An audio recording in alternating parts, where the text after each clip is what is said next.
ایک مرتبہ حجاج بن یوسف خانہ کعبہ کا طواف کرنے لگا.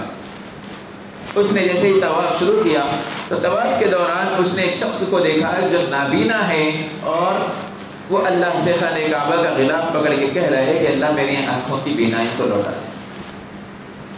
حجاج بن یوسف نے ایک چکر لگائی، ایک طواف کیا، دوسرے طواف تک پہنچا، پھر دیکھا کہ وہ شخص وہیں کھڑا تھا اور وہی دعا مانگ رہا ہے کہ اللہ میری آنکھوں کی بینائی کو لوٹا دے.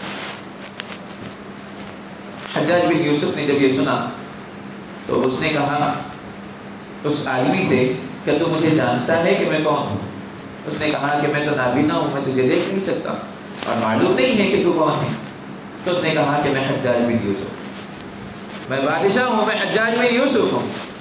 اور اس کے بعد اس نے اپنے ایک وزیر کو حکم دیا، اپنے ایک باڈی گارڈ کو حکم دیا کہ تو اس کے پیچھے کھڑا ہو جا اور اس کو جو ہے یہاں سے بھاگنے نہیں دینا، اور میرے 7 طواف جب تک مکمل نہیں ہو جاتے تب تک تو اس کو پکڑ کے رکھنا، اور میرے 7 طواف مکمل ہونے تک تیری بینائی لوٹ آنا ہے.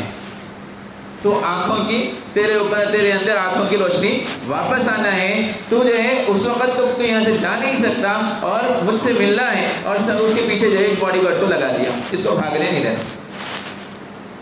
اب وہ بندہ جب اس نے دیکھا کہ اگر میرے طواف کے مکمل ہونے تک، اس کے طواف کے مکمل ہونے تک اگر میری آنکھوں کی بینائی لوٹ کر نہیں آئی تو یہ میری گردن اڑا دے گا. اب موت کا خوف اس کے اندر طاری ہوگا. کہتے ہیں کہ طواف کے مکمل ہونے تک اس نابینا شخص کی آنکھوں کی روشنی لوٹ آئی. لوگوں نے پوچھا کہ یہ کیسے ہوا؟ یہ تو نابینا ہے اور کئی سالوں سے اللہ سے دعا مانگ رہا ہے لیکن اس کی جو ہے بینائی لوٹ نہیں آئی. اچانک آج حجاج بن یوسف نے یہ جملہ کہا کہ میرے طواف کے مکمل ہونے تک تیری بینائی لوٹ آنا، اور پھر وہ آ بھی گئی. آخر کیا معاملہ ہے؟